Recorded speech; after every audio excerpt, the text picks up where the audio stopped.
Zdravím všetkých hrafťákov a krafťákov, vítam vás na serveri ProGaming, je to Skyblock, takže na Skyblocku, ako viete, je potrebný cobblestone generátor a ja by som vám dneska ukázal, aké typy cobblestone generátoru tu vymysleli. Takže tu máte obyčajne jednoduchý, dáte sem lávu, originál sem akože dali skôr, aby sme to videli, takže sem dáte lávu, klasický cobblestone generátor. To už trošku zložitejší, síce normálny, ale hore dáte lávu, klasicky to steká, mohli by ste si aj viacnásobný, keby ste odstránili toto sklo.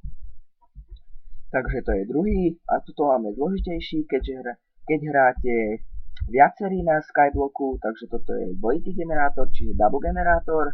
Tuto môže jeden ťažiť a na tejto strane môže druhý ťažiť. Takže to by bolo z dnešného ďalšieho mini let's playa všetko. Zdraví vás Ravkal, Páčko.